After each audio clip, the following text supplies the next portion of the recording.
Hi guys, welcome to my channel The Effective Learning. Today we start commerce. हम पढ़ रहे थे classification of business activity जो कि 2 पार्ट्स में डिवाइड है, इंडस्ट्री और कॉमर्स. तो कॉमर्स इंडस्ट्री हम पहले पढ़ चुके हैं, तो इसमें हम कॉमर्स पढ़ेंगे. सो commerce refers to all those activity which help directly or indirectly in the distribution of goods to the ultimate consumer. Commerce वो एक्टिविटीज़ हैं जो हमारी हेल्प करती हैं डायरेक्टली या फिर इनडायरेक्टली गुड्स को डिस्ट्रीब्यूट कराने में अल्टीमेट कंज्यूमर्स तक. जो कंज्यूमर्स हैं, मतलब जिनके लिए हमने अपने गुड्स को प्रोड्यूस करा है, उन तक पहुंचाने के लिए कॉमर्स हमारी हेल्प करता है, या तो डायरेक्ट वे में या फिर इनडायरेक्ट वे में. Goods are produced in a large quantity and demanded by consumers in a small quantity. जो गुड्स होते हैं वो जब प्रोडक्शन होता है, प्रोड्यूसर हमेशा लार्ज क्वांटिटी में प्रोड्यूस करता है, लेकिन जो कंज्यूमर्स होते हैं, अल्टीमेट कंज्यूमर जिनके लिए हमने गुड्स अपना बनाया है, वो हमेशा स्मॉल क्वांटिटी में डिमांड करते हैं. All these problem, the hindrance of place, hindrance of knowledge, hindrance of storage etcetera are solve by commerce. जो प्रॉब्लम्स हैं, हिंड्रेंस मीन्स होता है ऑब्स्टिकल्स, बैरियर्स, या हिंदी में हम बोल सकते हैं बाधा. तो इनमें प्रॉब्लम्स आती है, बहुत सारे हिंड्रेंस आते हैं. अब ज़रूरी नहीं है कि आपने जो प्रोडक्ट जहाँ पे प्रोड्यूस हुआ है वो वहीं पे बिक जाए, या हमें वहाँ के जो प्रोड्यूस किया हमने गुड्स, उसके लिए कंज्यूमर्स हमें वहाँ मिल जाए. कहीं और भी फैले हो सकते हैं वो, या उनको हमारे प्रोडक्ट के बारे में नॉलेज ही नहीं है, अवेयर नहीं है, वो रखने की प्रॉब्लम्स हैं. बहुत सारे बैरियर्स आते हैं इन अल्टीमेट कंज्यूमर तक प्रोडक्ट को पहुंचाने में. तो वो सारे हिंड्रेंस को रिमूव करता है कॉमर्स. कैसे रिमूव करता है? तो फंक्शंस ऑफ कॉमर्स, कॉमर्स के फंक्शंस हैं कि कॉमर्स इनका ही काम है. तो फर्स्ट है help in removing the hindrance of person. ये जो हिंड्रेंस ऑफ पर्सन है उसको रिमूव करने में हेल्प करता है. कैसे?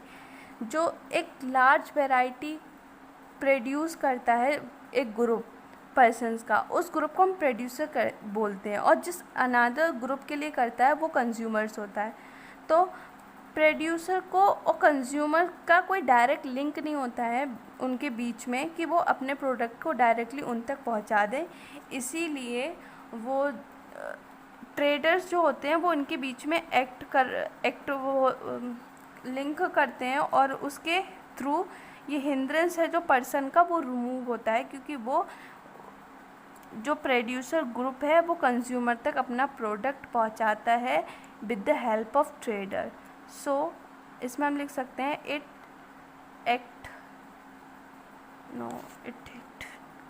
No traders are help in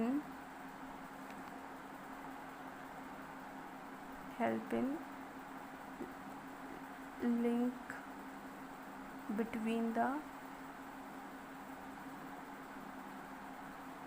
consumer and producer. Next है help in removing the hindrance of place. अब वो जो हिंड्रेंस है प्लेस का, वो कैसे रिमूव करता है?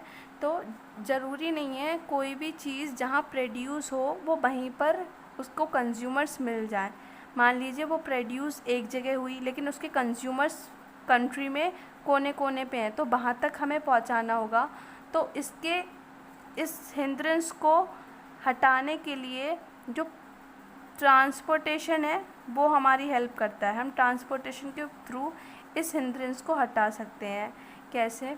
मान लीजिए जैसे टी है, टी आपकी आसाम और दार्जिलिंग में होती है, उगाई जाती है, प्रोड्यूस होती है, लेकिन हम सब टी पीते हैं, तो उसके कंज्यूमर्स हैं वो पूरी कंट्री में फैले हुए हैं. तो उन तक पहुंचाने के लिए प्रोडक्ट को ट्रांसपोर्टेशन हमारी हेल्प करता है. ठीक है, तो इस तरीके से रिमूव करता है हिंड्रेंस ऑफ प्लेस.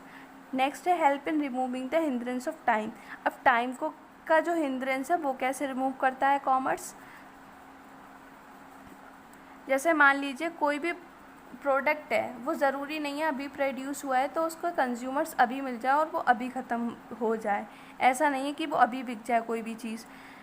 कई चीज़ें ऐसी होती हैं कि उनका जो प्रोडक्शन होता है वो थ्रू आउट द ईयर चलता है, लेकिन उनकी जो डिमांड होती है वो सीजनल होती है। जैसे कि प्रोडक्शन ऑल ओवर द, हाँ मान लीजिए जैसे सीजनल है, एसीज हो गई, कूलर हो गई, इनका जो प्रोडक्शन है वो थ्रू आउट द ईयर चलता है, लेकिन इनकी जो डिमांड होती है वो गर्मियों में होती है। ऐसे विंटर क्लोथ्स हैं तो इनका production all over the year चलेगा, लेकिन इनकी जो डिमांड होती है वो सीज़न में होती है, विंटर्स में होती है। ऐसे कुछ गुड्स ऐसे होते हैं जो ग्रो तो होते हैं कुछ सीज़न में, लेकिन उनकी जो डिमांड होती है वो पूरे साल चलती है। जैसे कि आपकी बीट हो गए, राइस हो गए, तो उनका जो हिंड्रेंस है वो किसके थ्रू होता है, वो वेयर हाउस के थ्रू रिमूव होता है। जो वेयर हाउसेज है वो एक ब्रांच है कॉमर्स की, तो इस तरीके से कॉमर्स हेल्प करता है remove the hindrance of time के हिंड्रेंस को रिमूव करने में। नेक्स्ट आता है help in removing the hindrance of exchange.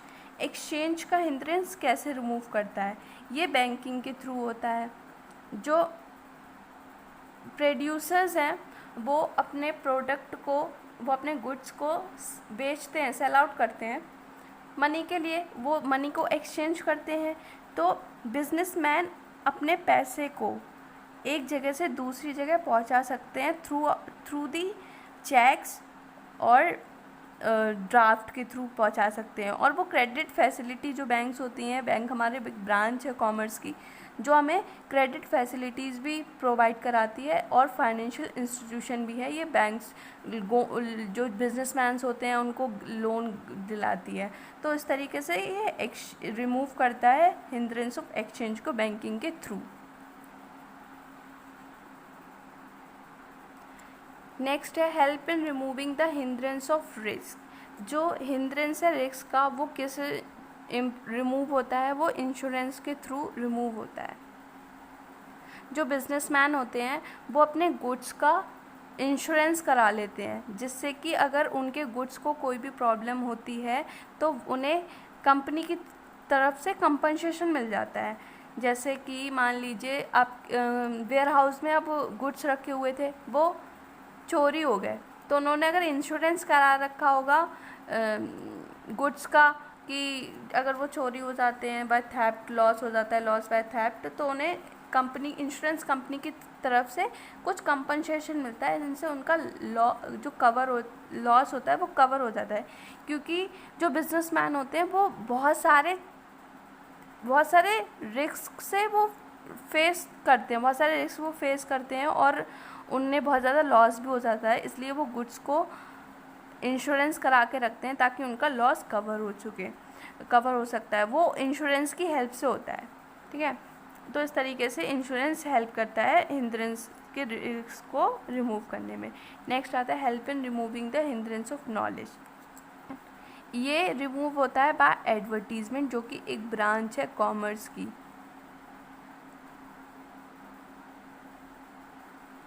इसमें क्या होता है, जो अब प्रोड्यूसर है, प्रोड्यूसर क्या प्रोड्यूस कर रहा है ये कंज्यूमर को नहीं पता कि कौन सा गुड्स है, या कौन सी कंपनी ने कौन सा गुड, कौन सा प्रोडक्ट लॉन्च किया है, कौन सा नया मार्केट में आया है। क्योंकि प्रोड्यूसर और कंज्यूमर के बीच में डायरेक्ट लिंक नहीं होता है, तो उनको कोई भी नॉलेज नहीं होती है, इसलिए वो उन्हें पता ही नहीं है वो कौन सा गुड खरीदें। तो नॉलेज के थ्रू हम एडवर्टीज़मेंट के थ्रू उन तक ये पहुंचाते हैं कि हमारा ये नया प्रोडक्ट कंपनी का आया है मार्केट में और इसके ये काम है। तो इस तरीके से नॉलेज, जो हिंड्रेंस ऑफ नॉलेज है, वो एडवर्टीज़मेंट रिमूव कर देता है। नेक्स्ट टॉपिक है हमारा, टॉपिक नहीं है एक्चुअली, ये क्लासिफिकेशन है कॉमर्स का। ठीक है, अब कॉमर्स भी टू टाइप्स के हैं, मतलब जो क्लासिफिकेशन हुआ है कॉमर्स का वो दो तरीके से हुआ है, एक ट्रेड और दूसरा एड्स टू ट्रेड। तो पहले हम ट्रेड पढ़ेंगे, उसके बाद एड्स टू ट्रेड पढ़ेंगे। तो ट्रेड्स में देखिए, trade it refers to buying and selling of goods and services. ये क्या है, बाइंग और सेलिंग, गुड्स को बेचना, गुड्स और सर्विसेज को बेचना और ख़रीदना ट्रेड कहलाता है। ये आप लोग को पता है, बचपन से आप पढ़ रहे हैं। Trader act as a link between the manufacturer and the consumer. जो ट्रेडर्स होते हैं वो लिंक, अभी मैंने आपको पहले बताया था, वो लिंक करते हैं मैन्युफैक्चरर और कंज्यूमर के बीच में।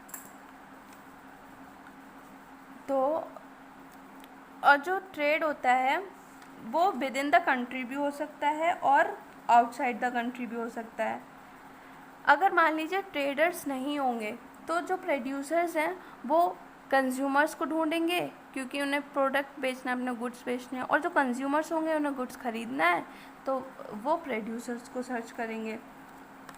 अब ट्रेड क्या है, वो 2 टाइप्स में है, क्लासिफाइड हुआ है, इंटरनल ट्रेड में, एक्सटर्नल ट्रेड में। पहला आपका इंटरनल ट्रेड है।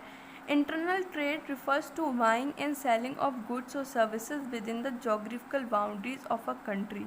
जो इंटरनल ट्रेड है मतलब बाइंग और सेलिंग, गुड्स का बेचना और ख़रीदना with in the geographical boundary of a country. अगर जोग्राफिकल बाउंड्री में हो रहा है, मान लीजिए इंडिया के अंदर ही बाइंग और सेलिंग चल रही है, तो वो आपका इंटरनल ट्रेड में आएगा। और इसे हम होम ट्रेड भी कहते हैं। होम ट्रेड क्यों कहते हैं, क्योंकि वो हमारी खुद की कंट्री में अगर हो रहा है तो वो हमारा होम ट्रेड है, तो वो हमारा इंटरनल ट्रेड होता है। और इंटरनल ट्रेड में जो हम गुड्स सोल्ड करते हैं, कोई भी गुड्स खरीद रहे हैं, बेच रहे हैं, सोल्ड करते हैं, तो उसके लिए जो करेंसी मिलती है वो हमारी होम करेंसी ही मिलती है।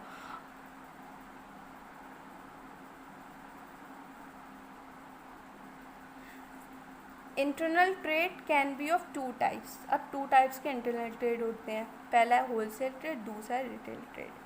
Wholesale, it refers to buying and selling of goods and services in large quantity. इसमें क्या होता है, गुड्स का खरीदना और बेचना लार्ज क्वांटिटी में होता है। The wholesaler buy good directly from the manufacturer and sell this good to the retailers. इसमें क्या होता है, बाइंग और सेलिंग चल रही होती है, विद इन द कंट्री ही चलेगी क्योंकि ये इंटरनल ट्रेड का पार्ट है। लार्ज क्वांटिटी में खरीदा जाता है और बेचा जाता है। जो होलसेलर्स होते हैं वो डायरेक्टली मैन्युफैक्चरर से या प्रोड्यूसर कह लीजिए, उनसे गुड्स खरीद लेते हैं और उनको रिटेलर को बेच देते हैं, ठीक है। और फिर आता है आपका रिटेल ट्रेड। इसमें क्या है, it refers to buying and selling of goods and services in small quantities. इसमें क्या होता है, जो बाइंग और सेलिंग हो रहा है गुड्स का वो स्मॉल क्वांटिटी में हो रहा है। जो होलसेलर में है वो आपका लार्ज क्वांटिटी में है। और इनमें ये देख लीजिए आपकी डायरेक्टली मैन्युफैक्चरर से ख़रीदता है होलसेलर और सेल कर देता है रिटेलर को। अब रिटेल ट्रेड में स्मॉल क्वांटिटी में ख़रीदता है। The retail buys goods from the wholesaler and sell these goods to the ultimate consumer. Retailers जो होते हैं वो गुड्स होलसेलर से ख़रीदते हैं और डायरेक्टली उन लोगों को बेचते हैं जिनके लिए वो प्रोडक्ट बना है, यानी कि अल्टीमेट कंज्यूमर्स तक, ठीक है। अब रिटेल ट्रेड हो गया। ये एक चीज़ है कि ये वैरायटी जो है गुड्स की उसको मेंटेन करके चलते हैं, और इसमें आपको लार्ज कैपिटल चाहिए होती है होलसेल ट्रेड के लिए, क्योंकि ये लार्ज क्वांटिटी में ख़रीदते हैं, तो यहाँ पे लार्ज क्वांटिटी, लार्ज कैपिटल आपको नीडेड होती है। अब आता है आपका external trade. It refers to buying and selling of goods and services beyond the geographical limit of the country. इसमें क्या होता है, जो बाइंग और सेलिंग है गुड्स और सर्विसेज का, मतलब ख़रीदना और बेचना जो हो रहा है वो जोग्राफिकल लिमिट में नहीं हो रहा है, उससे बाहर भी हो रहा है, मतलब विद इन द कंट्री नहीं है। एक या एक से ज़्यादा या दो से ज़्यादा कंट्रियों के बीच में हो रहा है ट्रेड, उसको हम एक्सटर्नल ट्रेड कहते हैं। The external trade involves completion of various rules and regulations such as licensing, custom clearance etc. जो एक्सटर्नल ट्रेड है वो आप बिना रूल्स रेगुलेशंस फॉलो किए या बिना लाइसेंसिंग के आप नहीं कर सकते। इंटरनल ट्रेड कर सकते हैं एक टाइम को, क्योंकि वो आपको विद इन द कंट्री हो रहा है, बट यहाँ पे दूसरी कंट्री भी इन्वॉल्व है, तो उनको जो इसके जो रूल्स एंड रेगुलेशंस हैं आपको वो फॉलो करने पड़ेंगे, लाइसेंस वगैरह भी लेना पड़ता है। और ये बहुत, इसके जो मार्केट होता है वो वाइड होता है, क्योंकि ये विद इन द कंट्रीज़ नहीं हो रहा है, दो से ज़्यादा कंट्रियों के बीच में हो रहा है। External trade is of the following types. External trade भी 3 पार्ट्स में डिवाइड है, export trade, import trade, entrepot trade. अब हम आगे पढ़ेंगे कि ये है क्या। पहला आता है export. It refers to sale of goods to a foreign country. Export का मतलब होता है हम गुड्स को दूसरी मतलब फॉरेन कंट्री में बेच रहे हैं, मतलब हमारे यहाँ से गुड्स जा रहे हैं फॉरेन कंट्री में, तो वो एक्सपोर्ट है। The developing countries like India encourage export as it result in increasing foreign reserve. जो डेवलपिंग कंट्री है वो इंडिया है, ठीक है, लाइक इंडिया की तरह, but India is developed country, अभी तक डेवलपिंग कब होगी पता नहीं। Encourage export as it result in increasing foreign reserve. तो इससे क्या होता है, जब हम एक्सपोर्ट ज़्यादा करते हैं तो हमारे जो फॉरेन रिजर्व हैं, हमारी जो फॉरेन करेंसी है उसमें इंक्रीजमेंट होता है, हमारे फॉरेन रिजर्व्स बढ़ते हैं। Next, import. ये सब शॉर्ट में आप समझ लीजिएगा क्योंकि ये सब आपको आते हैं, बस बेसिक सा मीनिंग समझना है। It refers to buying of goods from a foreign country. इसका मतलब हम दूसरी फॉरेन कंट्री से ख़रीद रहे हैं, बाइंग, ये चीज़ याद रखिए। यहाँ पे सेल, एक्सपोर्ट में सेल होती है, इंपोर्ट में बाइंग होता है गुड्स का दूसरी कंट्री से। इंपोर्ट ऑफ टेक्नोलॉजी और capital goods in encourage as compare to import of consumer goods. हम क्या करते हैं, हम टेक्नोलॉजी और कैपिटल गुड्स को ज़्यादा इनकरेज करते हैं कि वो इंपोर्ट कर पाएँ हम as compare import of consumer goods, क्योंकि हमारे यहाँ कंज्यूमर गुड्स, मैंने आपको कैपिटल गुड्स और कंज्यूमर गुड्स पहले भी बताया है, एक बार फिर से बता देती हूँ। कंज्यूमर गुड्स वो गुड्स होते हैं जो डायरेक्टली वो एंड रिज़ल्ट पे हैं, वो अभी हम यूज़ कर सकते हैं बिना कोई उसमें कोई वैल्यू ऐड होनी नहीं है, वो रेडी टू यूज़ हैं। और कैपिटल गुड्स वो गुड्स होते हैं जो फर्दर प्रोडक्शन में यूज़ होते हैं, फॉर एग्ज़ाम्पल मशीनरी। तो हम उन गुड्स का या टेक्नोलॉजी का इंपोर्ट करते हैं जो हमारी हेल्प करता है हमें डेवलप्ड होने में, और हम इंपोर्ट कंज्यूमर गुड्स का कम करते हैं, ठीक है। नेक्स्ट आपका आता है entrepot. It refers to import of goods for the purpose of export. इसमें हम क्या करते हैं, दूसरी कंट्री से गुड्स को बाइंग करते हैं, मतलब दूसरी से इंपोर्ट कराते हैं और दूसरी मतलब तीसरी कोई कंट्री में एक्सपोर्ट करने के लिए, मतलब हम इंपोर्ट करते हैं for the view of exporting the goods. In entrepot the goods are purchase from a foreign country. Entrepot में क्या होता है, जो गुड्स होते हैं वो हम खरीदते हैं फॉरेन कंट्री से, but not for the consumption in home country. हम अपनी कंट्री के कंजप्शन के लिए नहीं, क्यों खरीदते हैं, ताकि हम दूसरी फॉरेन कंट्री में उसे सेल कर पाएँ। अब हम पढ़ेंगे एड्स और auxiliaries to trade. The activity which help in smooth flow of trade are known as aids to trade.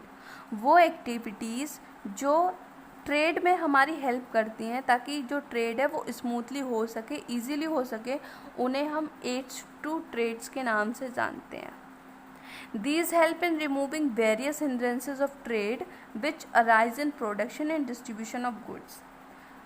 Hindrances meaning बताया था मैंने, बैरियर्स और obligations, not obligation, it's obstacles या फिर बाधा, जो हमारी हेल्प करती हैं, रिमूव करती हैं जो प्रॉब्लम्स आती हैं प्रोडक्शन में और डिस्ट्रीब्यूशन ऑफ गुड्स में। मतलब हमने कोई प्रोडक्ट है वो प्रोडक्शन कर रहे हैं उसका, या फिर उसे कंज्यूमर्स तक, अल्टीमेट जो कंज्यूमर्स हैं उन तक पहुंचा रहे हैं, उनमें जो प्रॉब्लम्स आती हैं वो ये हेल्प, उसमें ये उन चीज़ों को रिमूव करता है, उसमें हमारी ये हेल्प करता है उनको ओवरकम करने में।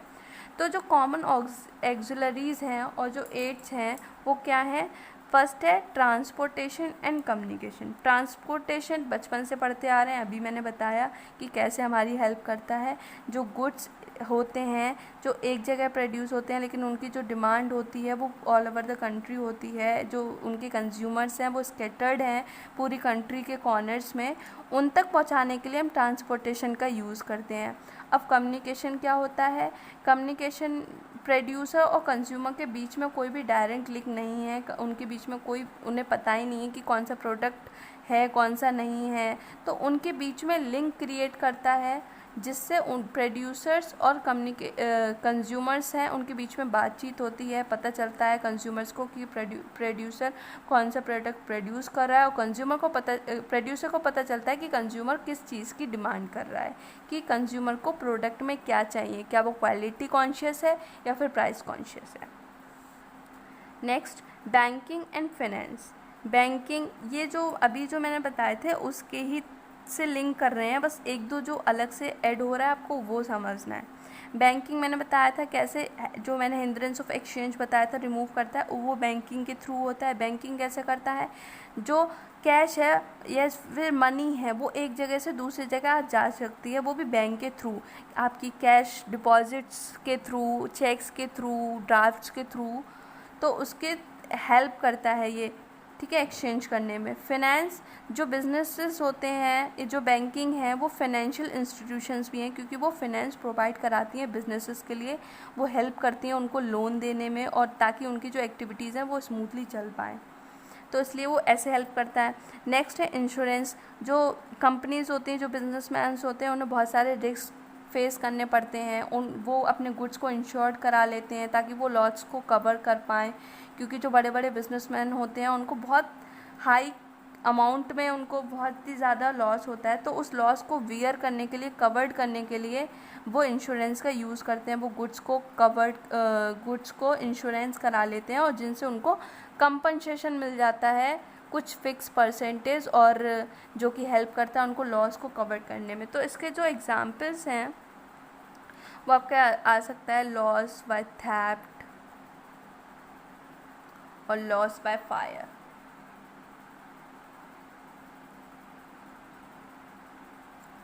नेक्स्ट आपका आता है वेयर हाउसिंग। वेयर हाउसिंग मतलब जो गुड्स हैं वो पूरे ओवर द ईयर, मतलब पूरे साल प्रोड्यूस हो रहे हैं, लेकिन उनकी जो डिमांड है वो पर्टिकुलर सीज़न में है, या फिर गुड्स पर्टिकुलर सीज़न में प्रोड्यूस हो रहे हैं बट उनकी डिमांड है वो पूरी साल है, तो उसके लिए वेयर हाउसिंग काम आता है। हम गुड्स को वेयर हाउस में सिक्योर करके रखते हैं, और जब उसकी डिमांड होती है तो हम उनको सप्लाई कर देते हैं। Next, advertising. जैसे मैंने बताया कि कंज्यूमर्स को कोई खबर नहीं है कि कौन सा प्रोडक्ट आ रहा है, ये कौन सा नया प्रोडक्ट आया है मार्केट में, उन्हें नहीं पता चलता है, ठीक है। और कंज्यूमर्स को ये चीज़ें नहीं पता होती कि प्रोड्यूसर क्या बना रहा है, उनके दिमाग में ये कहीं से आता ही नहीं है। इसमें वो एडवर्टीज़मेंट का, जो प्रोड्यूसर होते हैं वो एडवर्टीज़मेंट का हेल्प लेते हैं, वो एडवर्टीज़मेंट कराते हैं। आप देख रहे होते हैं होर्डिंग्स लगे होते हैं, पोस्टर्स बड़े बड़े लगे होते हैं, वो अपनी अपनी कंपनीज़ का करते हैं, ठीक है। तो इसमें उन्हें पता चल जाता है, उनके पास नॉलेज होती है, इन्फॉर्मेशन होती है मार्केट के बारे में, तो इसमें एडवर्टीज़मेंट हेल्प करता है।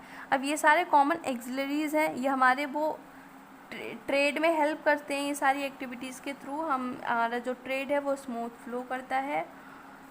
बस आज के लिए इस वीडियो में इतना ही, आगे हम और भी चीज़ें इंपॉर्टेंट पढ़ेंगे। लेकिन मैं आपको एक चीज़ बता दूं, ये जो मैंने पढ़ाया है क्लासिफिकेशन ऑफ बिजनेस एक्टिविटीज़, जो 2 पार्ट्स में डिवाइड है, इंडस्ट्री और कॉमर्स, ये इम्पॉर्टेंट टॉपिक है। आपके एग्ज़ाम में इससे क्वेश्चन आता ही आता है, चाहे वो डायरेक्ट तो आप कम पूछते हैं क्योंकि पैटर्न आपका केस स्टडी का है, 1 मार्क 2 मार्क्स में आ ही जाएगा। लेकिन ये ऐसा नहीं है कि नहीं आएगा, ये बड़े क्वेश्चंस में आता है, इसमें कवर अप होते हैं, और आपके जो फर्स्ट 2 चैप्टर्स हैं वो एक्चुअली 16 मार्क्स का है, तो ये इम्पॉर्टेंट टॉपिक है। So thank you guys for watching my video. If you like my video, please hit the like button and subscribe my channel, and hit notification bell also for the latest updates. Thank you. Bye bye.